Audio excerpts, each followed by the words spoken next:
Hello everyone.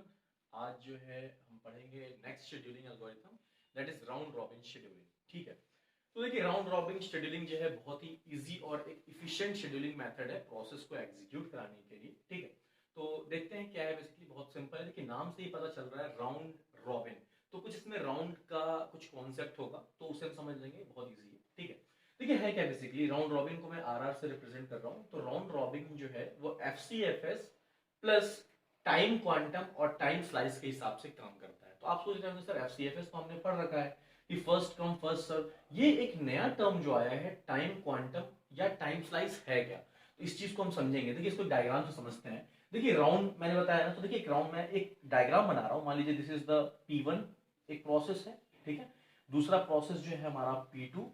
ठीक है, तीसरा प्रोसेस जो है हमारा P3 और एक प्रोसेस हम और ले लेते हैं दैट इज P4। ठीक है, अब देखिए यहाँ पे एक हम राउंड एक सर्कल बना देते हैं इसको एक साइक्लिक वे में। अब ये राउंड हो गया बेसिकली। ठीक है, अब मैं मान लेता हूं कि सबसे पहले जो प्रोसेस आया वो P1, मतलब जो न्यूमेरिक ऑर्डर लिया उसी ऑर्डर में हमारा जो है प्रोसेस आया P1 P2 P3 P4।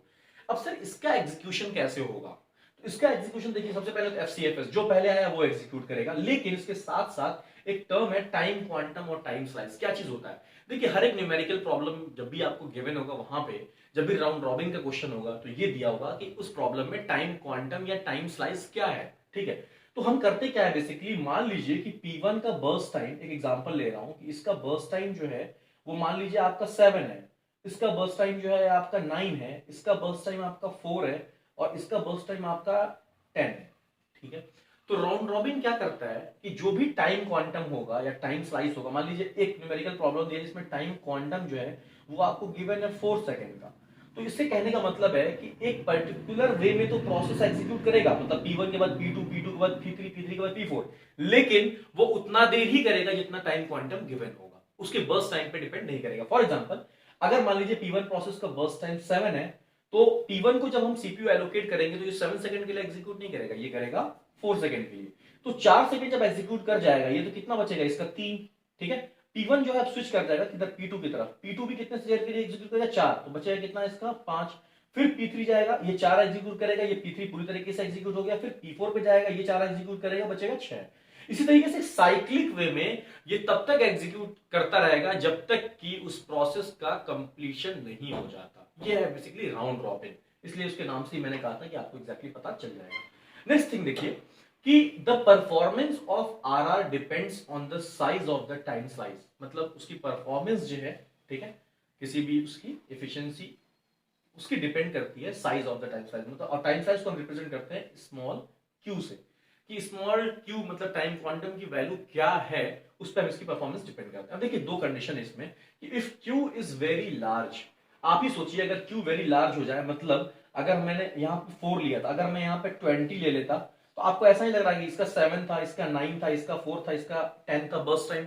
जब हम 20 ले लेते, अगर इसको 20 तक मौका मिलता तो ये पूरा एग्जीक्यूट कर जाता, ये भी एग्जीक्यूट कर जाता, ये भी पूरा एग्जीक्यूट कर जाते, और ये पूरा एग्जीक्यूट कर जाते अगर, तो ये किसकी तरफ बिहेव करता, फीफो की तरह, फर्स्ट इन फर्स्ट आउट, कि जो प्रोसेस पहले आया वो पहले एग्जीक्यूट किया, जो बाद में आया वो बाद में एग्जीक्यूट किया। ठीक है, एक कंडीशन तो ये था। दूसरा देखिए, if Q is very small, बहुत छोटा है, अगर क्यू बहुत छोटा होगा, सोचिए मान लीजिए कि ये मैंने 4 लिया, अगर 1 लेते तो एक बार P1 एग्जीक्यूट करता 1 सेकंड के लिए, फिर P2 पे आता, फिर P3 पे आता, फिर P4 पे आता, तो उससे होता क्या कि बार बार स्विचिंग होती, जिसको हम कॉन्टेक्ट स्विच कहते हैं, और जब बार बार स्विचिंग होती तो स्विचिंग के थ्रू जो है एग्जैक्टली क्या होता है, सीपीयू जो है हीट कर जाता है। ठीक है, उसी चीज को मैंने यहां पे लिखा है कि RR is called processor sharing, मतलब बार बार प्रोसेसर शेयरिंग हो रहा है डिफरेंट प्रोसेसर्स में, अगर टाइम क्वांटम कम है, so Q must be large, इसीलिए क्यू को हम लार्ज रखेंगे with respect to context switch, otherwise overhead is too high, मतलब बेसिकली हीटिंग हो जाएगी। तो ये दो कंडीशन इस पे क्वेश्चंस आते हैं कि क्यू जब स्मॉल होगा तो क्या होगा और क्यू जब लार्ज होगा तो क्या होगा, ये क्वेश्चन आते हैं।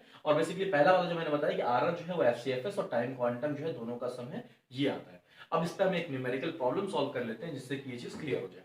तो देखिए न्यूमेरिकल प्रॉब्लम के लिए मैंने एक क्वेश्चन लिया जिसमें हमारे पास 4 प्रोसेसेस गिवन है और उसके रिस्पेक्ट में जो है हमारा बर्स्ट टाइम गिवन है। अब देखिए यहाँ पे एक चीज मिसिंग है दैट इज टाइम क्वांटम, तो मैं यहाँ पे टाइम क्वांटम इस क्वेश्चन के लिए मैं ले लेता हूँ 20।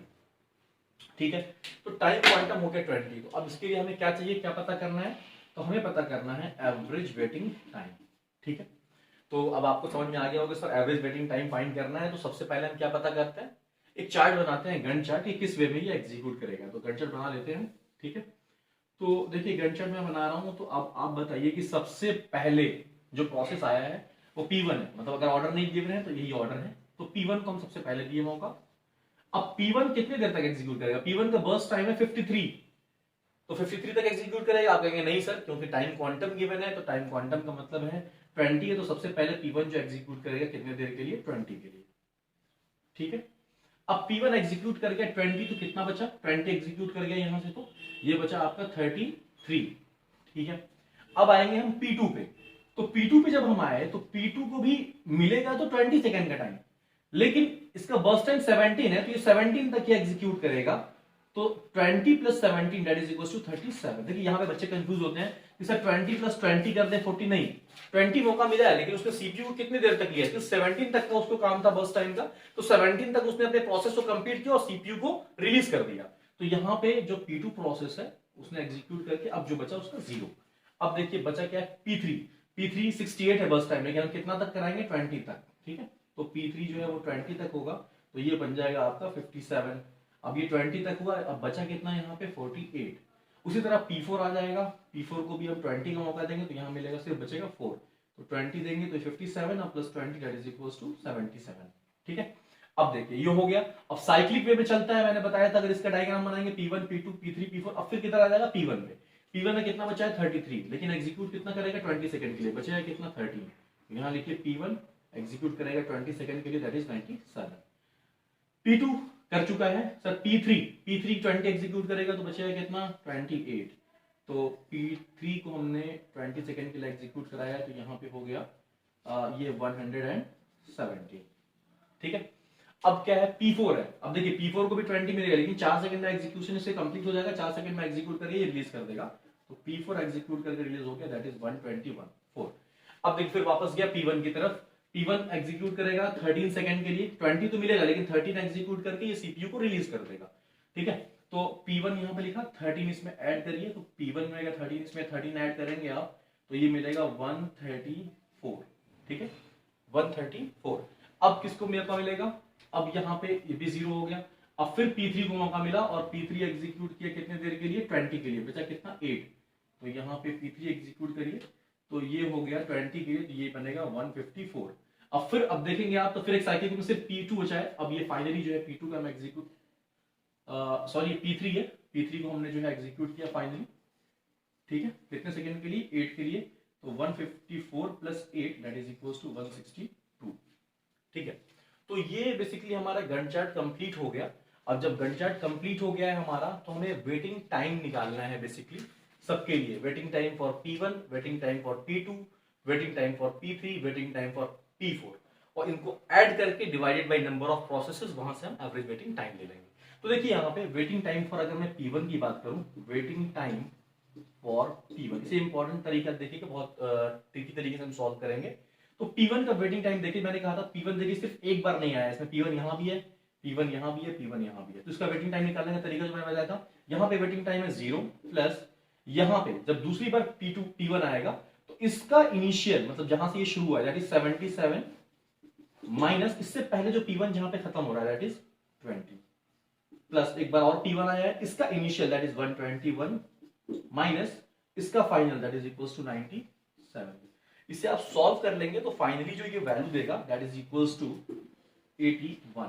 उसी तरीके से वेटिंग टाइम फॉर P2, देखिए P2 यहां पे कितनी बार आया है? P2 यहां पे आया है सिर्फ एक बार, तो वेटिंग टाइम फॉर जो P2 हो जाएगा वो हो जाएगा P2 का 20।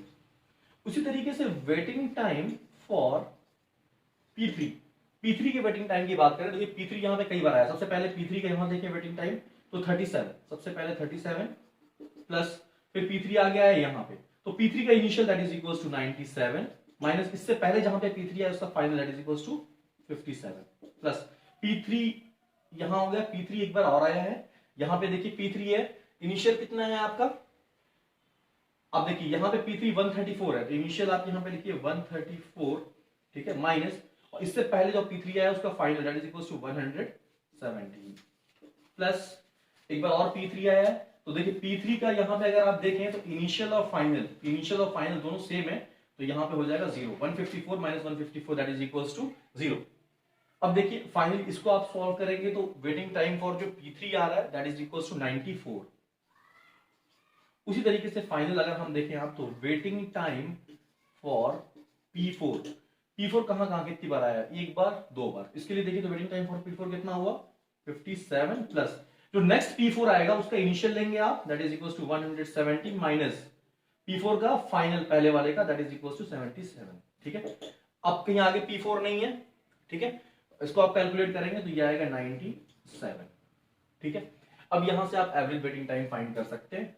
तो देखिए यहां से एवरेज वेटिंग टाइम अगर आप फाइंड करेंगे जो हमें फाइंड करना था तो P1 का एवरेज वेटिंग टाइम है 81 प्लस P2 का है 20 प्लस P3 का है 94 और P4 का है 97 और upon total number of processes है 4। आप इनको अगर कैलकुलेट करके सॉल्व करोगे ठीक है तो ये आएगा 73। तो this is the average waiting time, ठीक है, जो कि राउंड रॉबिन के थ्रू जो है हमने फाइंड किया है। ठीक है, तो इस तरीके से हमने जो है 4 मेन जो है शेड्यूलिंग क्राइटेरिया डिस्कस कर लिया है। इसके अलावा जो है एक थ्योरेटिकल है जिसके नोट्स हमने प्रोवाइड कर दिए हैं, उसमें कोई न्यूमेरिकल प्रॉब्लम नहीं है। उसमें अलग अलग बैच प्रोसेस, इंटरैक्टिव प्रोसेस और स्टूडेंट प्रोसेस होते हैं, आप उसे नोट से देख लीजिएगा। ठीक है, नेक्स्ट लेक्चर में जो है मिलते हैं। Thank you.